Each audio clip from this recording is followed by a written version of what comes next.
सन 1933 president Roosevelt के पास एक चिट्ठी आती है जिसमें लिखी बातों ने प्रेसिडेंट को सोचने पर मजबूर कर दिया। ये चिट्ठी थी डॉक्टर लियो ज़िलार्ड की तरफ से और साथ में जो साइन इस पर मौजूद थे वो थे world famous scientist Albert Einstein के। चिट्ठी में डॉक्टर लियो ज़िलार्ड प्रेसिडेंट को बताते हैं कि शायद उनकी opponent country Germany atomic bomb पर काम कर रही है।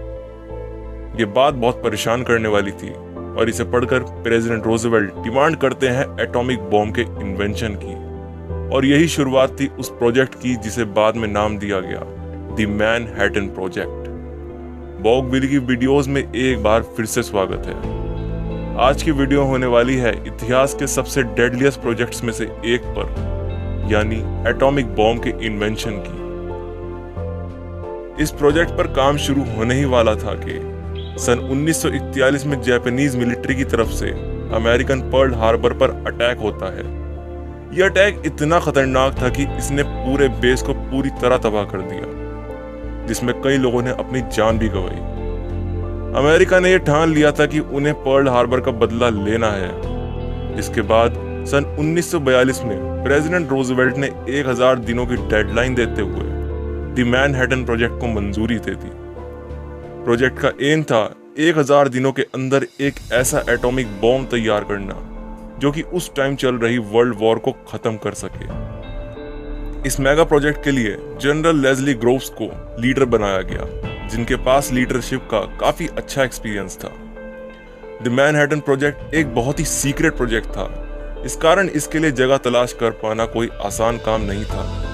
बहुत सी जगहें चुनी गई और फिर रिजेक्ट की गई एंड फिर फाइनली मैनहट्टन प्रोजेक्ट के लिए लॉस एलमोस को चुना गया।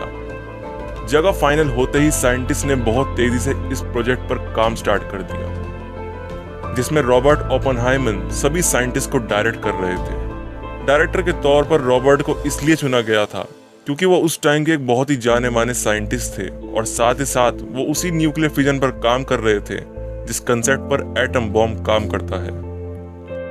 सालों की मेहनत के बाद साइंटिस्ट दुनिया के पहले एटॉमिक बॉम्ब के साथ तैयार थे। एक नहीं बल्कि 2 तरह के एटॉमिक बॉम्ब, जिनमें से एक को नाम दिया गया द लिटिल बॉय, वहीं दूसरे को नाम दिया गया द फैट मैन। और अब बारी थी इन्हें टेस्ट करने की। एटम बॉम्ब को टेस्ट करने के लिए सभी मेंबर्स ने मैक्सिको में मौजूद एक रेगिस्तान को चुना और फिर 16 जुलाई सन 1945 को पहला एटम बॉम्ब टेस्ट किया गया। बूम! मानव इतिहास में पहले कभी इतनी खतरनाक चीज नहीं देखी गई थी। कहा जाता है कि इस बॉम्ब के धमाके में जो मशरूम जैसा बादल आसमान की तरफ उठा था, उसकी ऊंचाई 40,000 फीट से भी ज्यादा थी। इस बॉम्ब टेस्ट को द ट्रिनिटी टेस्ट नाम दिया गया और अब अमेरिका अपने भयानक एटम बॉम्ब के साथ तैयार था।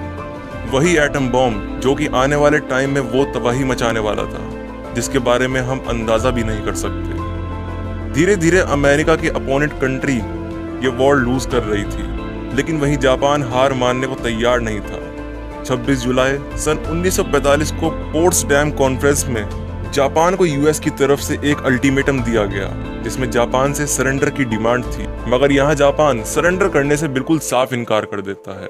पर्ल हार्बर को यूएस अभी तक भूला नहीं था और यहाँ यूएस मिलिट्री को एक बहुत अच्छा रीजन मिल जाता है अपने इस डेडली वेपन यानी एटम बॉम्ब को यूज करने का। इतिहास में पहली बार इस तरह के किसी वेपन का यूज किया जाने वाला था। बॉम्ब को गिराने के लिए यूएस मिलिट्री ने हिरोशिमा को चुना, जो कि जापान में मौजूद एक ऐसी जगह थी जहां एक भी अमेरिकन कैदी मौजूद नहीं था। और फिर वही हुआ जिसके बारे में जापानीज ने कभी सोचा भी नहीं होगा। सन 1945 में अमेरिका ने अपना पहला एटम बॉम्ब हिरोशिमा पर गिरा दिया। दोस्तों, इस बॉम्ब ने जो तबाही उस जगह पर मचाई उसका अगर सही अंदाजा लगाया जाए तो ये आपके रोंगटे खड़े कर देगा। इस बॉम्ब ने 5 स्क्वायर माइल के एरिया को पूरी तरह से तबाह कर दिया। और इस सब के बाद भी जब जापान ने सरेंडर नहीं किया तो यूएस मिलिट्री ने नागासाकी को अपना टारगेट बनाते हुए वहां अपना दूसरा एटम बॉम्ब गिरा दिया, जिसने करीबन 3 स्क्वायर माइल के एरिया को तबाह बर्बाद कर दिया।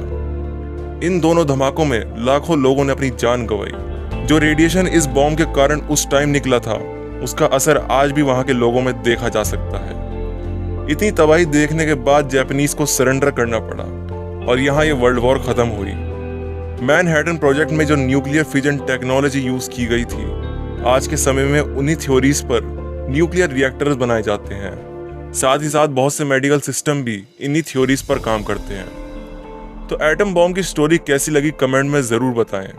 वीडियो पसंद आई हो तो इस वीडियो को लाइक ज़रूर करें और हाँ, सपोर्ट करने के लिए आप हमारे इस चैनल को सब्सक्राइब कर सकते हैं।